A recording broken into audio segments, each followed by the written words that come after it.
नमस्ते दोस्तों। सामान्य अध्ययन विषय जीव विज्ञान के एक नए वीडियो लेक्चर श्रृंखला में पुनः आपका स्वागत है। जो क्वेश्चन पिछले वीडियो में हम कुछ क्वेश्चन मानव रोग और उनके उपचार के बारे में कुछ क्वेश्चन कर लिए थे, तो आज इसके आगे का क्वेश्चन हम लोग सॉल्व करते हैं।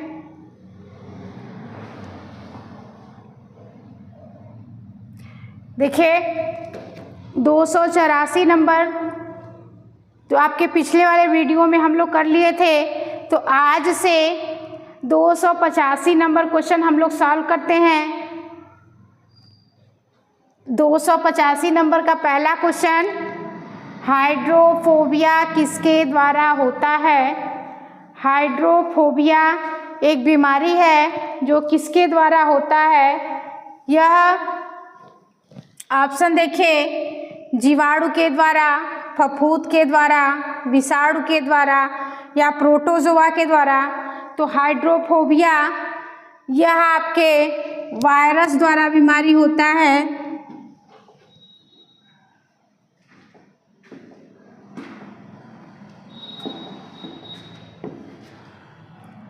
हाइड्रोफोबिया यह वायरस द्वारा होने वाली एक बीमारी है जिससे क्या होता है, या पानी से डर लगने लगता है और रेबीज नाम के कुत्ते से काटने से ये आपकी बीमारी होती है। तो हाइड्रोफोबिया आपका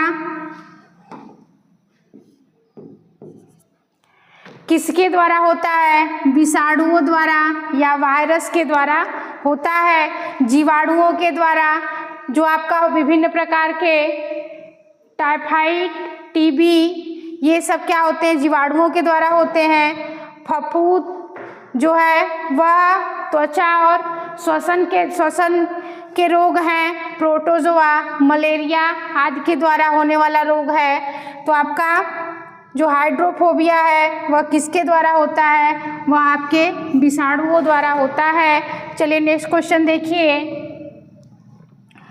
एड्स के लिए उत्तरदायी विषाणु उदाहरण है। एड्स के लिए उत्तरदायी विषाणु का उदाहरण कौन सा है? श्रुति विषाणु का, किमिरी विषाणु का, TE1 विषाणु का या फिर रेट्रोवायरस का।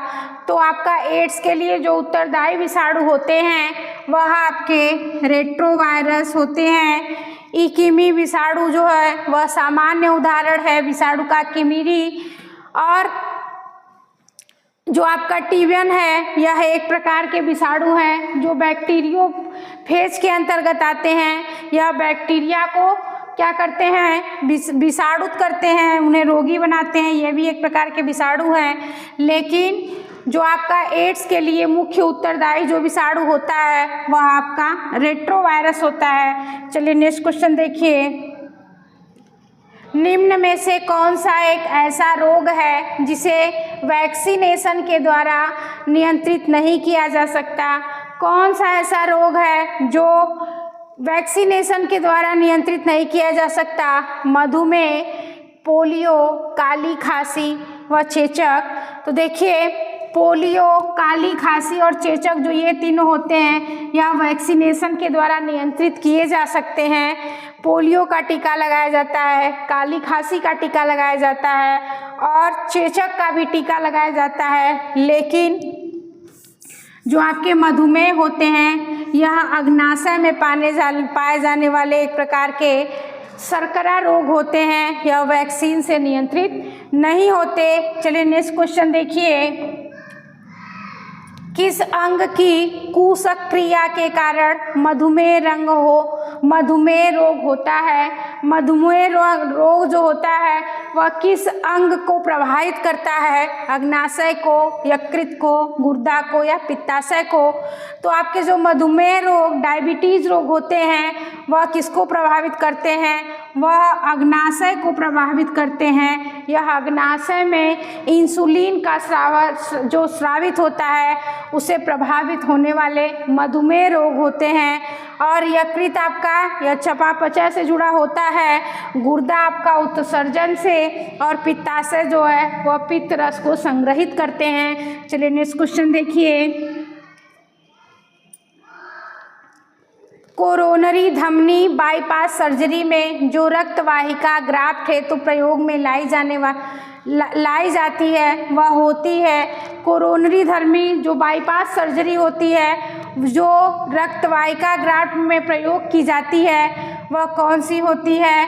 पैर से ली गई सिरा, अग्रहस्त से ली गई सिरा धमनी, सीने, छाती व वक्षस्थान से ली गई धमनी, या इनमें से कोई नहीं। तो जो आपकी बाईपास सर्जरी होती है वह छाती या सीने के वक्ष स्थान से ली गई धमनी होती है बाईपास सर्जरी के अनुसार।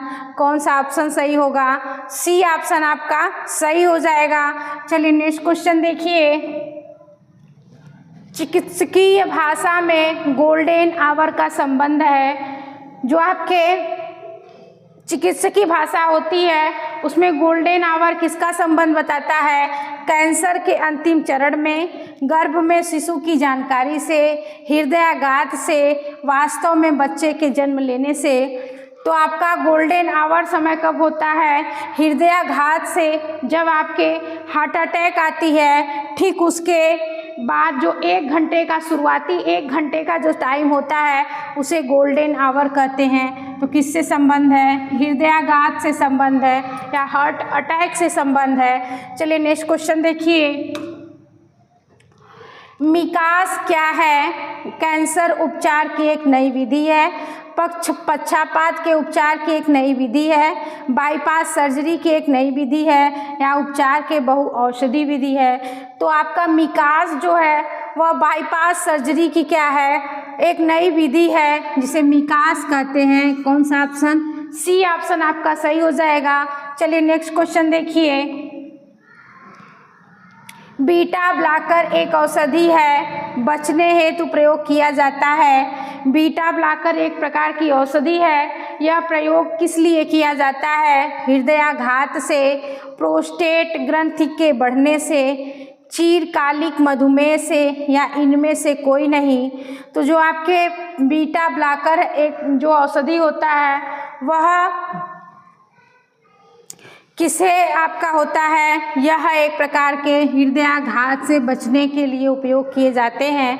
देखिए हृदयाघात, बीटा ब्लॉकर हृदय की धड़कन को क्या करती है? नियंत्रित करके हृदयाघात से बचाने का कार्य करती है। यह बीटा ब्लॉकर एक प्रकार की जो औषधि होती है। चलिए नेक्स्ट क्वेश्चन देखिए। निम्नलिखित में से कौन सा रोग कवक जनित नहीं है? कवक जनित है। कौन से ऐसे रोग है जो फंगस द्वारा होते हैं? प्रदूषिता, वर्णांधता, एड्स या गंजापन। तो प्रदूषिता क्या है? यह एक प्रकार कोई रोग नहीं है। वर्णांधता यह जेनेटिक रोग है। और एड्स आपका यह एक प्रकार के वायरस से होने वाला रोग है। गंजापन यह फंगल डिजीज है या कवक से होने वाले रोग है। गंजापन इसे क्या होता है कि मनुष्य के शरीर का जो सर का जो बाल है वह पूरी तरीके से हट जाता है, आदमी गंजा हो जाता है। वह किससे होता है? कवक से होता है। चलिए नेक्स्ट क्वेश्चन देखिए। निम्नलिखित में से कौन सा आनुवंशिक रोग नहीं है? कौन सा आनुवंशिक रोग नहीं है? रतौंधी, रक्तहीनता, हीमोफीलिया या वर्णांधता। तो देखिए रक्तहीनता जो है यह एक प्रकार की आनुवंशिकी डिजीज़ है। हीमोफीलिया भी आनुवंशिकी डिजीज़ है और वर्णांधता भी आनुवंशिकी डिजीज़ है। तो यह तीनों क्या है? यह एक प्रकार के जेनेटिक डिजीज़ है, आनुवंशिकी बीमारी है। लेकिन रतौंधी क्या है? यह विटामिन ए की कमी से होने वाले रोग है, यह आनुवंशिकी रोग नहीं है। तो कौन सा ऑप्शन सही हो जाएगा? ऑप्शन ए आपका क्या है? यह विटामिन की कमी से होने वाले रोग हैं। चलिए नेक्स्ट क्वेश्चन देखिए। जापान की 1953 में होने वाली मिनीमाता व्याधि हुई थी उन मछलियों को खाने से जो संक्रमित थी। देखिए, जापान में जब 1953 में एक रोग बहुत तेज़ी से फैला था, मिनीमाता, वह मछलियों के खाने से हुई थी। तो मछलियों में या पानी में किसकी अधिकता हो गई थी, जिसको खाने से हुई थी? निकिल द्वारा, शीशे द्वारा, या पारा द्वारा, या कैडमियम द्वारा? तो मिनीमाता रोग वह हो गई थी, पानी में पारा की अधिकता हो गई थी, जिसे खाने से मिनीमाता रोग हो गया था। चलिए नेक्स्ट क्वेश्चन देखिए। इटाई रोग किसके दीर्घकालीन विषाक्त जन से होता है? इटाई रोग आपका वह किसके कारण होता है? तो पारा, देखिए ये अभी आप बताएं, अभी आप पढ़े हैं, मिनीमाता रोग होता है पारा की अधिकता से। निकिल क्या है? इसका संबंध अन्य विषाक्त से है। और कैडमियम आपका जो है वह इटाई नामक रोग हो जाता है कैडमियम से। चलिए नेक्स्ट क्वेश्चन देखिए। मनुष्य में मांसपेशियों में थकावट किसके जमा हो जाने के कारण आती है? मांसपेशियों में थकावट जो होती है वह किसके जमा हो जाने से कारण आती है? लैक्टिक अम्ल के, पायरुविक अम्ल के, ऑक्जेलिक अम्ल के, या यूरिक अम्ल के?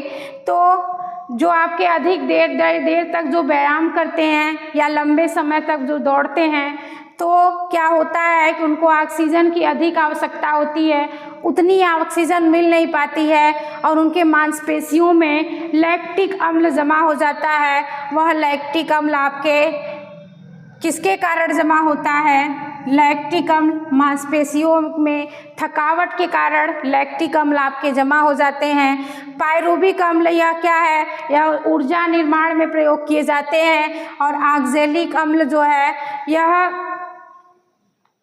ऑक्जेलिक अम्ल जो आपका है वह थकावट से संबंधित नहीं है। और यूरिक अम्ल जो आपका होता है वह गठिया रोग से संबंधित है। चलिए नेक्स्ट क्वेश्चन देखिए। शरीर के निर्जलीकरण के दौरान निम्न में से किस एक कमी की हो जाती है? जब शरीर में पानी की कमी हो जाती है, डिहाइड्रेशन हो जाता है, तो किसकी कमी हो जाती है? सोडियम क्लोराइड की, पोटेशियम क्लोराइड की, आरबीसी की, या डब्ल्यूबीसी की? तो जब आपके डिहाइड्रेशन होता है तो उसमें पसीने की कमी से हो जाती है। और पसीना में आपका क्या होता है? सोडियम क्लोराइड, NaCl, यह एक प्रकार के नमक होते हैं और इसी की कमी हो जाती है जब निर्जलीकरण हो जाता है। चलिए नेक्स्ट क्वेश्चन देखिए।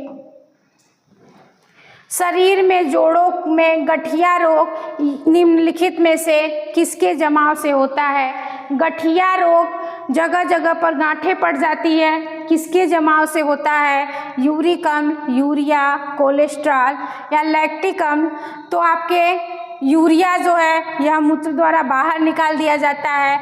कोलेस्ट्रॉल यह हृदय संबंधी रोग है। और लैक्टिक अम्ल यह थकावट से जुड़ा हुआ रोग है। लेकिन जब गठिया रोग होता है तो इसके क्रिस्टल क्या होते हैं? जमा हो जाते हैं। यूरिक अम्ल जो आपका ऑप्शन होगा, ऑप्शन ए, यूरिक अम्ल से आपका गठिया रोग हो जाता है। चलिए नेक्स्ट क्वेश्चन देखिए। नाक-नी संलक्षण उत्पन्न है। नाक-नी किसके कारण उत्पन्न होते हैं? पारा के कारण, सीसा के कारण, संख्या के प्रदूषण के कारण, या फ्लोराइड के कारण? तो नाक-नी होता क्या है? इससे हड्डियों और दांतें जो है वह उसमें समस्या आ जाती है, वो कमज़ोर हो जाते हैं।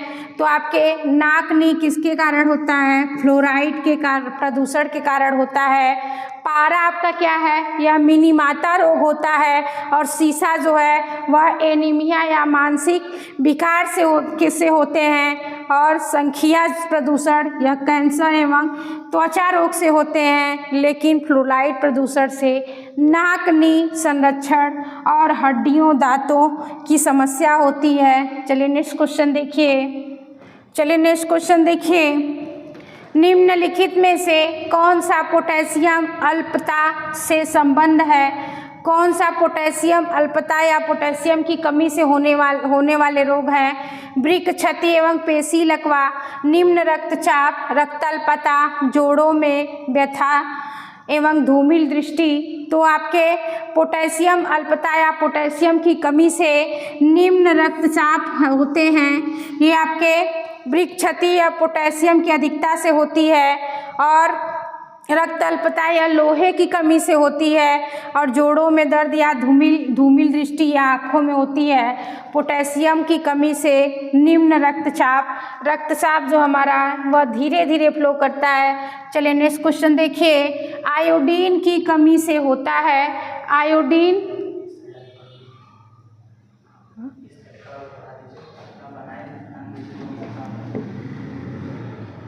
आयोडीन की कमी से होता है रतौंधी, कर्क रोग, घेंघा रोग या अस्थिसूरता। तो आयोडीन की कमी से घेंघा रोग होता है। विटामिन ए की कमी से आपका क्या होता है, रतौंधी होता है। यह कर्क रोग क्या है, यह अनियंत्रित कोशिका की वृद्धि हो जाती है। और अस्थिसूरता या विटामिन डी की कमी से होता है। तो आयोडीन की कमी से घेंघा रोग होते हैं। चलिए नेक्स्ट क्वेश्चन देखिए, मलेरिया निदान हेतु आर्टीथर नाम की औषधि प्राप्त होती है। मलेरिया के निदान में जो आर्टीथर नाम की औषधि होती है किससे प्राप्त की जाती है, बीजी पादप से, कवक से, जीवाणु से या मांस से। तो जो आपके आर्टीथर नाम की औषधि होती है वह बीजी पादप से प्राप्त की जाती है। कवक आपका यह एंटीबायोटिक दवाओं से मिलती है, और जीवाणु टीके उपचार में विकसित होते हैं। चलिए नेक्स्ट क्वेश्चन देखिए, मलेरिया तथा डेंगू में निम्नलिखित में से क्या अभ्यवंचित नहीं है। मलेरिया और डेंगू में से क्या होता है और क्या इसमें जो दिया गया है वह नहीं होता है। तो देखिए, मलेरिया और डेंगू दोनों से बुखार आते हैं, तो ज्वर दोनों से होगा। मच्छर की काट दोनों क्या होते हैं, बीमारियां मच्छर के काटने से होते हैं। तो ये भी आपका सही है। और यह मानव प्रजाति को, यह दोनों जो है वह किसको संक्रमित करते हैं, मानव प्रजाति को संक्रमित करते हैं। ये भी आपका सही है। लेकिन ये क्या है, डी आपका मच्छर की प्रजाति, ये आपका गलत है। क्योंकि मलेरिया आपका जो है वह मादा एनाफिलीज मच्छर के काटने से होती है, और डेंगू आपका वह एडीज मच्छर के काटने से होता है। यह दोनों अलग अलग मच्छर की प्रजातियां हैं। तो कौन सा गलत है, चौथा ऑप्शन आपका क्या है, गलत है। चलिए नेक्स्ट क्वेश्चन देखिए, निम्न में से कौन सा रोग प्रोटोजोआ द्वारा होता है, मलेरिया, कालरा, जॉन्डिस। उपयुक्त में से कोई नहीं। कौन सा रोग प्रोटोजोअन्स रोग है, तो आपके कालरा और जॉन्डिस, यह दोनों, जॉन्डिस जो है वह लीवर संबंधी रोग है, और कालरा यह जीवाणु संबंधी रोग है। मलेरिया आपके प्रोटोजोआ से संबंधित रोग है, जिसे प्लाज्मोडियम नाम के द्वारा होता है। चलिए नेक्स्ट क्वेश्चन देखिए, भारत में मलेरिया की 65% रोगियों के लिए निम्नलिखित में से कौन सा परजीवी उत्तरदायी है, P malaria, P vivax, P falciparum या पी वोवेल। तो देखिए, भारत में जो 65% लोग मलेरिया से ग्रसित होते हैं, तो कौन से प्लाज्मोडियम से ग्रसित होते हैं, Plasmodium malariae, Plasmodium vivax, Plasmodium falciparum या प्लाज्मोडियम वोवेल। तो जो आपके प्लाज्मोडियम मलेरी है वह कम गंभीर रूप पैदा करती है, और भारत में सबसे अधिकांश लोग जो मलेरिया से परजीवी होते हैं, मलेरिया से ग्रसित होते हैं, वह प्लाज्मोडियम वाइवेक्स से ग्रसित होते हैं। और प्लाज्मोडियम फाल्सीपेरम क्या है, यह सबसे खतरनाक मलेरिया है, और प्लाज्मोडियम ओवेल जो है वह भारत में नहीं पाई जाती, वह अफ्रीका में पाई जाती है। चलिए नेक्स्ट क्वेश्चन देखिए, निद्रा रोग, स्लीपिंग सिकनेस नामक बीमारी होती है। स्लीपिंग सिकनेस किसके कारण होती है, विटामिन ए की कमी से, शरीर में कैल्शियम की कमी से, रक्तचाप के बढ़ने से, या ट्रिपैनोसोमा नामक एक कोशिकीय जीव से। तो जो आपके स्लीपिंग सिकनेस, निद्रा रोग होती है, वह ट्रिपैनोसोमा नामक एक कोशिकीय जीव से होती है। विटामिन ए की कमी से रतौंधी रोग होता है। शरीर में कैल्शियम की कमी से क्या होती है, हड्डियां कमज़ोर हो जाती हैं। और रक्तचाप से हृदय रोग होता है। लेकिन स्लीपिंग सिकनेस होता है वह ट्रिपैनोसोमा नामक एक कोश की जीव से होता है। चलिए नेक्स्ट क्वेश्चन देखिए, शरीर के अंदर लौह की कमी से उत्पन्न होने वाला रोग। शरीर के अंदर लौह आयरन की कमी से कौन सा रोग होते हैं? वर्णांधता रोग, रतौंधी रोग, रक्तहीनता या तपेदिक। तो देखिए वर्णांधता एक प्रकार की आनुवंशिकी बीमारी है, इसमें रंगों के भेद नहीं कर पाते हैं। रतौंधी विटामिन ए की कमी से होता है और तपेदिक जो टीबी है वह जीवाणुओं द्वारा होता है। रक्तहीनता यह लौह या आयरन की कमी से होती है, यह एनीमिया नामक रोग हो जाती है। रक्त जो है क्लाट नहीं हो पाता और ब्लड आपका निरंतर बहता रहता है। चलिए नेक्स्ट क्वेश्चन देखिए, किस तत्व की कमी से घेंघा रोग होता है? तो अभी आपको यह बताए थे किसकी कमी से घेंघा रोग होता है? आयोडीन की कमी से घेंघा रोग होते हैं। चलिए नेक्स्ट क्वेश्चन देखिए, मक्का में सफ़ेद कली किस तत्व की कमी से होती है? मक्का में सफ़ेद कली किसके कारण होती है? नत्रजन, जिंक, कापर या मैग्नीज। तो मक्का में जो सफ़ेद कली रोग होती है वह जिंक के कारण होती है। ऑप्शन बी आपका सही है। नत्रजन जो आपका होते हैं उससे पौधे पीले पड़ जाते हैं और कापर की कमी से पौधों की वृद्धि रुक जाती है और मैग्नीज की कमी से पत्तियां क्या होती हैं? पीली हो जाती हैं। चलिए नेक्स्ट क्वेश्चन देखिए, वह रेडियो समस्थानिक जिसे परिसंचरण तंत्र में खून के थक्के का पता लगाने हेतु प्रयोग में लाया जाता है वह है आर्सेनिक 74, कोबाल्ट 60, आयोडीन 131 या सोडियम 24। तो वह कौन से रेडियो के समस्थानिक है? वह परिसंचरण तंत्र में खून के थक्के का पता लगाया जाता है। तो आपके जो आर्सेनिक है यह एक प्रकार के विषैला है। कोबाल्ट 60 जो होता है वह कैंसर के उपचार में उपयोगी होता है और आयोडीन 131 जो होता है वह थायराइड रोगों की निदान किया जाता है। सोडियम 24 जो है वह आपके रक्त के थक्के का पता लगाया जाता है। चलिए नेक्स्ट क्वेश्चन देखिए, रक्त कैंसर, ल्यूकीमिया बीमारी की रोकथाम के लिए प्रयोग किए जाने वाला रेडियो समस्थानिक है। जो आपके रक्त कैंसर ल्यूकीमिया होता है वह उसके रोकथाम के लिए कौन से रेडियो समस्थानिक का उपयोग किया जाता है?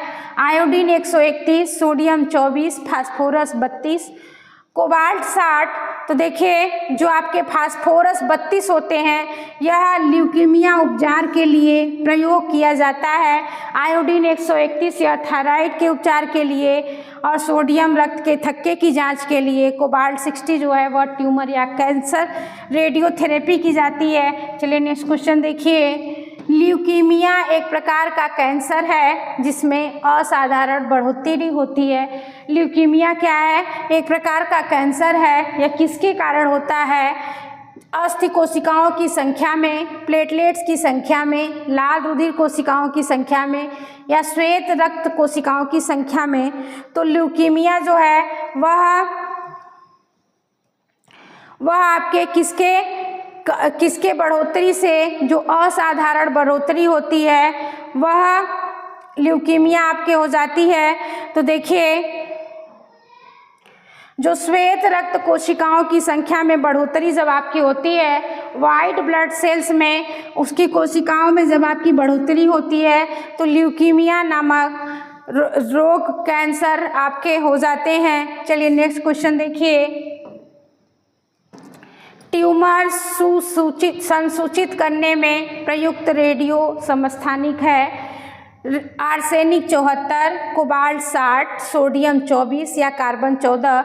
तो देखिए जो ट्यूमर जो आपका संसूचित करने के लिए एक रेडियो समस्थानिक का उपयोग किया जाता है वह आपके आर्सेनिक 74 होते हैं। कोबाल्ट 60 कैंसर संबंधी उपचार में रेडियो समस्थानिक है और सोडियम 24 या रक्त प्रवाह या रक्त के थक्के में आपका समस्थानिक है और कार्बन 14 जो आपका है वह जैविक या पुरातत्व या पौधों की आयु के लिए कार्बन 14 का उपयोग किया जाता है। चलिए नेक्स्ट क्वेश्चन देखिए, ट्यूमर की पहचान हेतु प्रयुक्त रेडियोधर्मी समस्थानिक है। ट्यूमर की पहचान हेतु जो आपके रेडियोधर्मी समस्थानिक है, आयोडीन 131, कोबाल्ट 60, आर्सेनिक 74 या सोडियम 24। तो देखिए जो ट्यूमर्स के पहचान हेतु रेडियो एक्टिव समस्थानिक वो आपके क्या है, आर्सेनिक 74 है। आयोडीन 131 या थायराइड ग्रंथि की जांच के या उपकरण के लिए होता है। कोबाल्ट 60 कैंसर के उपचार में, और सोडियम 24 आपका रक्त परिसंचरण या रक्त के थक्के जमने के लिए उपचार में उपयोगी होते हैं। चलिए नेक्स्ट क्वेश्चन देखिए। इलेक्ट्रॉन किरण चिकित्सा एक प्रकार की विकिरण चिकित्सा है जिसके द्वारा उपचार किया जाता है। इलेक्ट्रॉन किरण चिकित्सा यह एक प्रकार की चिकित्सा है इसके द्वारा किसका उपचार किया जाता है, बढ़ी हुई प्रोस्टेट ग्रंथि का, पित्ताशय की पथरियों का, विशेष प्रकार के कैंसर का या गुर्दे की पथरियों का। तो देखिए इलेक्ट्रॉन किरण जो आपकी होती है वह विशेष प्रकार के कैंसर का उपचार के लिए किया जाता है। वह जैसे कहते हैं कीमो चढ़ाना, वही आपका इलेक्ट्रॉन किरण चिकित्सक है। यह कैंसर, विशेष प्रकार के कैंसर के लिए थेरेपी की जाती है। तो देखिए प्रोस्टेट ग्रंथि जो आपके होते हैं यह सामान्यतः सेल चिकित्सा के द्वारा उपचार होता है। पित्ताशय में पथरी या सर्जरी या अल्ट्रासोनिक तरंगों से होता है, और गुर्दे की पथरी या लेजर शॉक वेव द्वारा किया जाता है। लेकिन विशेष प्रकार के जो कैंसर होते हैं वह इलेक्ट्रॉन बीम थेरेपी कैंसर कोशिकाओं को नष्ट करने में उपयोग किए जाते हैं। चलिए नेक्स्ट क्वेश्चन देखिए। नीचे दिए गए कूट का प्रयोग करते हुए सही उत्तर को चुनिए। सूची 1 रेडियो समस्थानिक है, सूची 2 आपका निदान और सूचक उपयोग है। तो चलिए देखिए आर्सेनिक 74, कोबाल्ट 60, आयोडीन 131, सोडियम 24।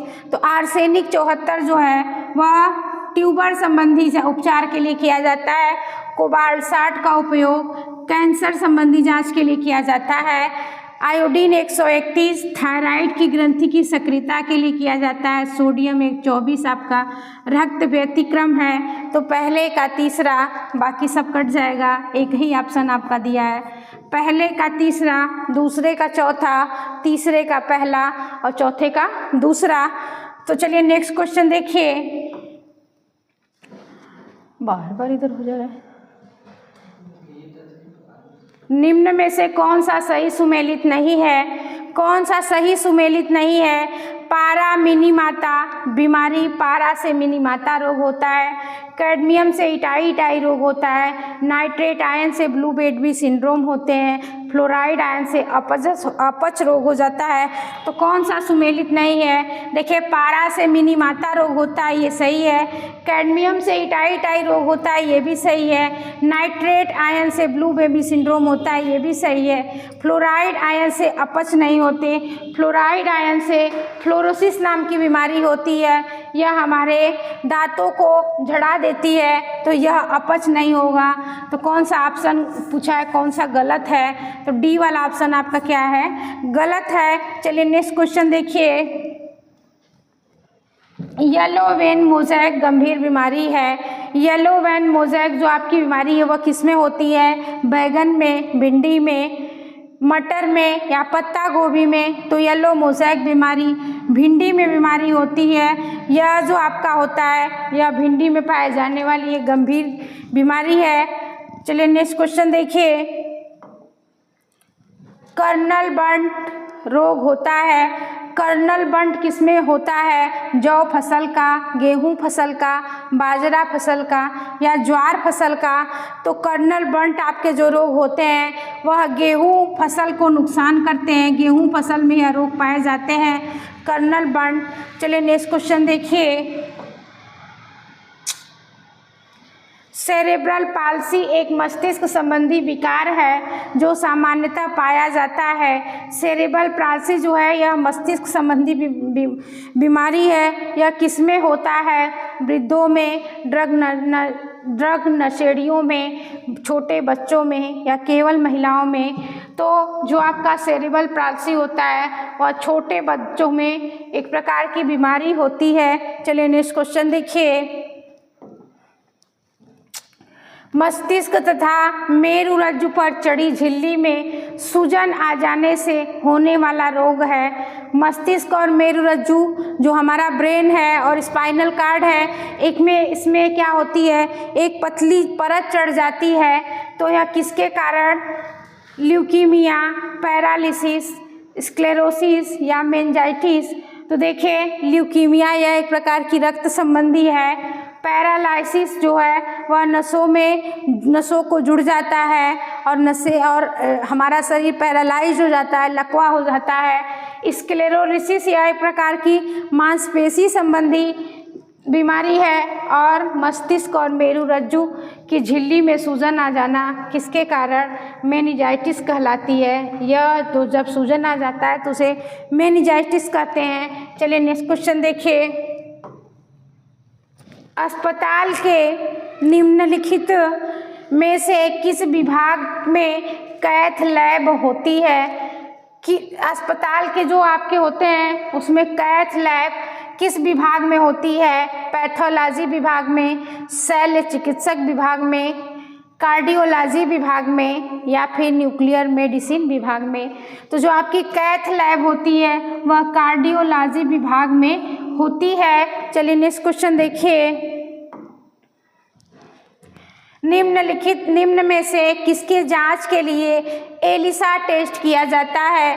किसके जांच के लिए एलिसा टेस्ट करते हैं? मधुमेह की, तपेदिक की, एड्स की या सुजाक की। तो देखिए मधुमेह यह एक प्रकार की ब्लड शुगर से होती है, यह अग्नाशय में होती है, अग्नाशय से स्रावित होती है। और तपेदिक की जांच जो है यह मेंटू टेस्ट से होती है। एलिसा जो है वह एड्स की जांच के लिए उपयोग किया जाता है। और आपके सुजाक यह क्या है, यह जांच अलग पद्धति से होती है। चलिए नेक्स्ट क्वेश्चन देखिए। निम्नलिखित में किसकी क्रियाविधि रिकॉर्ड करने हेतु ईईजी किया जाता है? किसकी क्रियाविधि रिकॉर्ड करने हेतु ईईजी किया जाता है? हार्ट के, लंग्स के, ब्रेन के या किडनी के। तो ईईजी आपका इलेक्ट्रोइंसेफेलोग्राफ होते हैं। यह किसके जांच के लिए किया जाता है? यह आपके ब्रेन के जांच के लिए ईईजी कराया जाता है। जो आपका हार्ट का जांच के लिए ईसीजी द्वारा किया जाता है। और फुफ्फुस यह आपके स्पायरोमेट्रिक या अन्य तकनीकी द्वारा करते हैं। और ब्रिक आपका यह यूरिन टेस्ट या ब्लड टेस्ट से जांच के लिए किया जाता है। चलिए नेक्स्ट क्वेश्चन देखिए। निम्नलिखित में से किसके पुष्टिकरण हेतु विडाल टेस्ट किया जाता है? किसके पुष्टिकरण हेतु विडाल टेस्ट करते हैं? हैजा के, टाइफाइड के, निमोनिया के या टिटनस के। तो विडाल टेस्ट आपका टाइफाइड से किया जाता है या टाइफाइड टेस्ट द्वारा इसकी पुष्टि की जाती है। हैजा स्टूल टेस्ट से पुष्टि की जाती है। न्यूमोनिया या आपके एक्सरे या संपुट टेस्ट से पता लगाता है। और टिटनस या क्लिनिकल लक्षणों से पुष्टि होती है। चलिए नेक्स्ट क्वेश्चन देखिए। एमआरआई निम्न में से क्या है? एमआरआई आपका, एमआरआई का फुल फॉर्म क्या होता है? Magnetic resonance of intestine, magnetic resonance of integrations, magnetic resonance imaging, magnetic resonance इंस्ट्रास्टाम। तो आपके एमआरआई जो होता है वह मैग्नेटिक रेजोनेंस इमेजिंग को कहा जाता है। तो कौन सा ऑप्शन सही है? सी ऑप्शन आपका सही है। चलिए नेक्स्ट क्वेश्चन देखिए। गति प्रेरक पेसमेकर का क्या कार्य है? पेसमेकर क्या कार्य करता है? यह हृदय संकुचन कम करता है, यह हृदय संकुचन को नियमित करता है, यह हृदय संकुचन बढ़ाता है, यह हृदय को रक्त प्रवाह त्वरित करता है। तो हमारे शरीर के हृदय में जो पेसमेकर पाया जाता है यह क्या करता है? यह आपके हृदय के संकुचन को क्या करता है? नियमित करता है। चलिए नेक्स्ट क्वेश्चन देखिए। सूची 1 को सूची 2 से सुमेलित कीजिए तथा सूचियों को नीचे दिए गए कोड का प्रयोग करते हुए सही उत्तर का चयन कीजिए। सूची 1, सूची 2 ये आपका ईएमजी, ईईजी, ईओजी या ईसीजी। तो देखिए EMG आपका जो होता है वह इलेक्ट्रो मसल्स ग्राफ है, यह मांसपेशियों से के बारे में किया जाता है। EEG आपका जो होता है इलेक्ट्रो इंसेफेलोग्राफी है, यह आपके मस्तिष्क संबंधी जानकारी प्राप्त करने के लिए करते हैं। EOG वह आपके इलेक्ट्रोइकुलोग्राफी है, यह आपके आँख संबंधी जानकारी प्राप्त करने के लिए करते हैं। और ECG इलेक्ट्रोकार्डियोग्राफ है, यह आपके हृदय संबंधी जानकारी प्राप्त करने के लिए करते हैं। तो पहले का पहला, बाकी ये गलत है, ये तीनों आपका कट गया। पहले का पहला मांसपेशी, EEG आपका मस्तिष्क, और EOG आँख, और ECG इलेक्ट्रोकार्डियोग्राफ आपका हृदय संबंधी जानकारी। कौन सा ऑप्शन? ए ऑप्शन आपका सही हो जाएगा। चलिए नेक्स्ट क्वेश्चन देखिए। सूची 1 को सूची 2 से सुमेलित कीजिए और सूचियों को नीचे दिए गए कूट की सहायता से सही उत्तर का चयन कीजिए। ऑडियोग्राम, ECG, EEG या मेमोग्राम।